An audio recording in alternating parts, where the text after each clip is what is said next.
All right, happy Thursday, VIPs. This is our Thursday VIP coaching call, and we do this every week.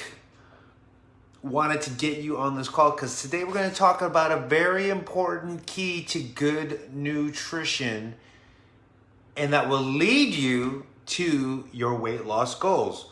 We're going to talk about this important key, especially when you're starting out. We have a couple people who are just starting out in this group, and for all of us, it's a good reminder about some of the principles and foundational principles of weight loss and the things that we can do that whether we're just starting out or we are in the middle of our journey, that if we get off track, if we remember these foundational principles, we can always get back to the results that we've been working for. So we're going to talk about that. Hashtag live if you're joining me on the live.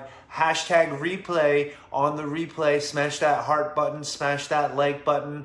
Get this video out in front of the rest of the people in this group. Get this video out into the algorithm so that it gets to everybody who is in this group. And we're going to talk about an important key to remember that will help you with good nutrition. And that key, as we get into this, is having an awareness of your nutrition.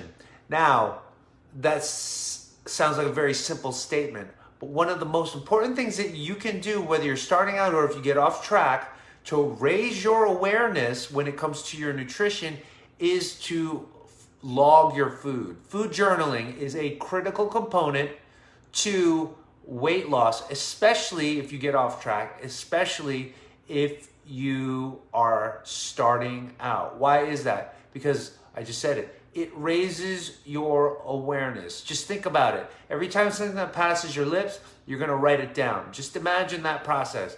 You're going to stop and think. The most important aspect of food journaling is not the journal itself, is that the information and the choices that you're making are being processed in the brain, that you're thinking about it, that you're present and in the moment when you are making a decision about eating food. And that is critical because a lot of people will put on extra weight because they mindlessly eat or they mindlessly don't eat. They forget to eat. They're not aware that they're not eating.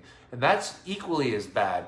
So raising your awareness in this context is important, but overall, raising your awareness about your activity level, that will get you to move more. Raising your awareness about the food you're eating, that will help you make better food choices. Just think about it. Why do you have a bank statement? Right? A bank statement is essentially like a food journal. A bank statement gives you critical information about what's happening with your finances. Money coming in, money coming out. If you have no idea what's happening with your bank account, you're probably broke. And so a quick audit of your bank statement will help you raise your awareness about your finances and help you take control so that you can reach your financial goals. And a food journal will work just like a bank statement. It will help you audit the things that you are consuming. So let's talk about food journaling, right? It's a precise picture of what you eat daily. It helps you raise your awareness. We talked about that. Once you raise your awareness, you're going to make better choices. Now, if you decide to indulge and have ice cream or what have you, have a drink, at least you're making a conscious decision to do that and not mindlessly do that. Or maybe you're making a conscious decision to have just one drink so that you don't go overboard at happy hour on Friday night. That can help you with your weight loss. There are plenty of people who have a drink but also are reaching their weight loss goals. So again, that food journaling helps raise your awareness. Doing it at least the first few weeks. So we're getting back to those of you that are starting out. When you're starting out, if you're journaling, again, it will help you pinpoint some areas, some gaps in your nutrition that we can improve. Maybe you're not eating enough calories. Maybe you're eating too many calories. Maybe your macronutrients, your protein, your fats, and your carbs are not balanced. Maybe you're not getting enough protein, period. Maybe you're not drinking enough water. Maybe you're not eating enough during the day. So you get my point. It's going to give us a detailed synopsis of what your day is like nutritionally, and then we can identify the areas that need improvement and go to work right then and there, and that will help lead you to your weight loss goals. And as I'm looking at my notes, we talked about gaining insight about what you're really eating. It gives you that insight of what you are really eating. Most importantly, it gives you a sense of control over your nutrition and your appetite. Now that's going to help you sleep better. Once you realize that you can take control of your nutrition to help you lose weight, that's real power right there. And so we always talk about taking control of our health, taking control of our nutrition. These are the things that have put us in the driver's seat as opposed to being victims to things like chocolate and alcohol and overeating. And so we want that insight. We want that information. And so those are some of the benefits of journaling, of food logging. Now, there are many ways to do that. There are many ways to log your food. You can do something as easy as pen and paper, a journal, or a simple notebook. That's perfectly fine. I have clients who have done that in the past. They like to write it out. Brilliant. Not only are you writing it down, but you're thinking about it twice, right? You thought about it before it went past your lips, and then you're thinking about it again as you're writing it down. The more we can process the information, the more in the moment we are, the more aware we are, the more conscientious we are, the more we're aware of what our eating habits are. That's all gonna lead to good things, right? Or we can get more technological and use apps, an app like MyFitnessPal, or an app like Calorie Counter, which some clients have used before, a calorie counter. So if you haven't used Calorie Counter, you can try that and see if that's something that you like. It's literally as simple as 15 minutes a day. At the most, you should be spending 15 minutes a day journaling your food. It should be quick, it should be simple, it should be easy. A lot of times when it comes to journaling, you can preload or preset certain meals. I know I eat relatively the same things almost on a daily basis, and that consistency gives me peace of mind that I'm eating foods that are going to serve my body and serve my running goals. And so if you eat like that, that's going to help when you log. That's what I'm kidding. When you log, you can have those things preset in, and then you just boom, boom, boom. You just drop them into your day, right? You just drop them into your day. So maybe it doesn't even take you 5 minutes. One of the things that we want to remember that when we're logging food or we're estimating calories, that it is an estimate. We're guessing.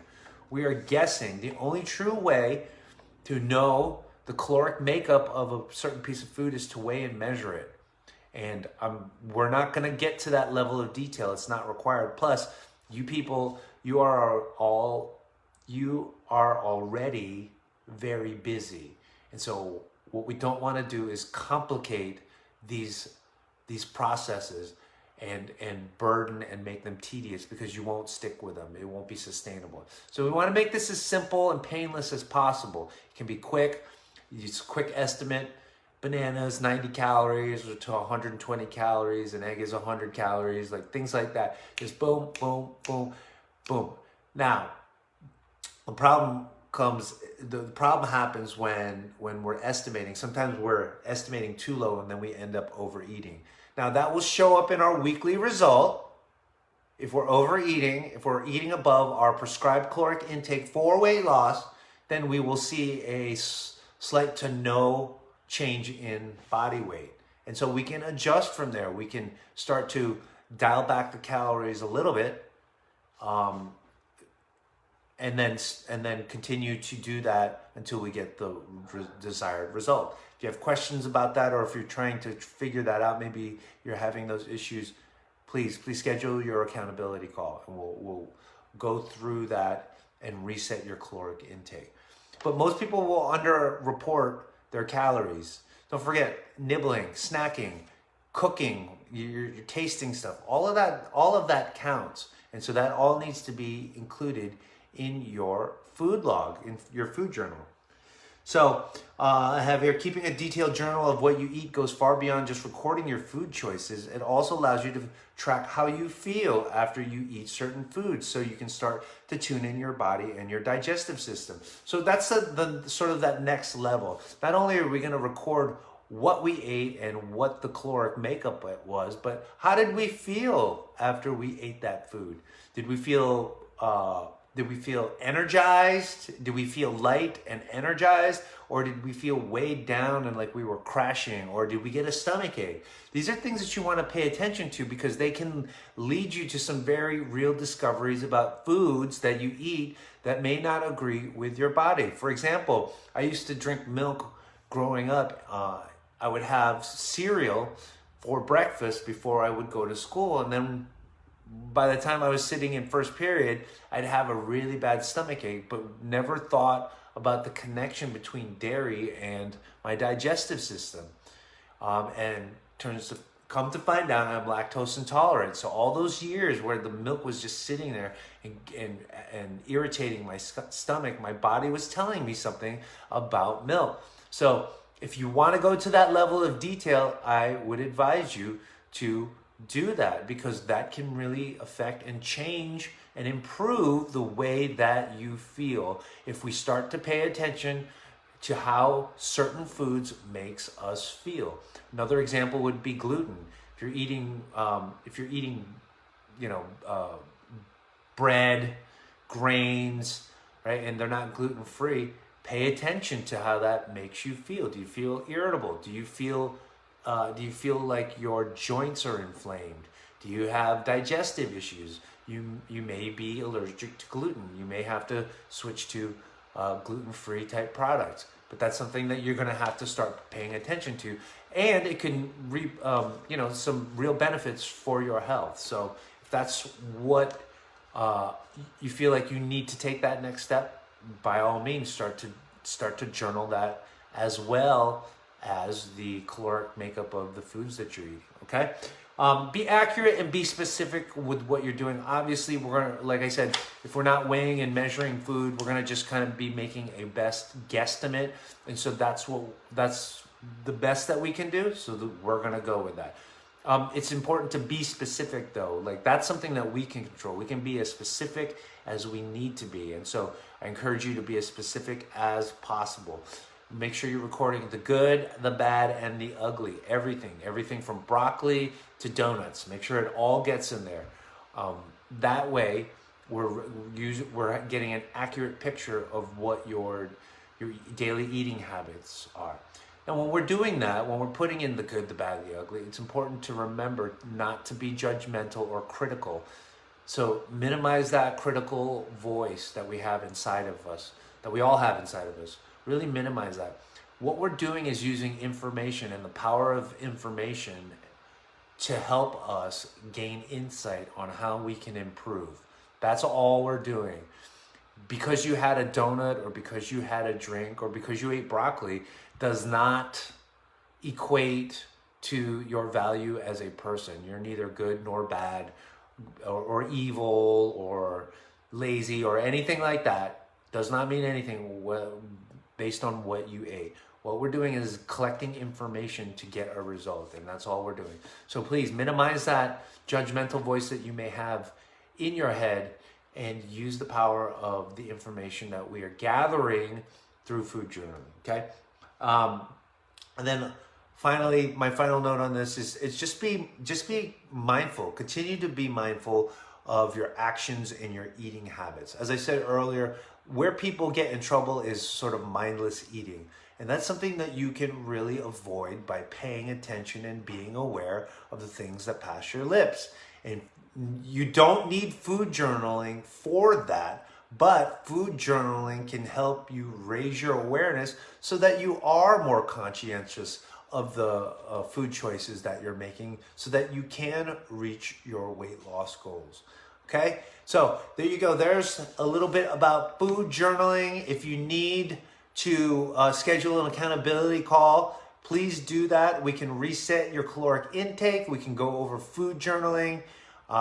We can talk about all different aspects of how we can do that. I can check your food journals on a regular basis if you need to. We can talk about macronutrients and protein, carbs, and fats, that kind of thing. So anything in those areas, please schedule your accountability call. And I thank you for watching our Thursday VIP coaching call.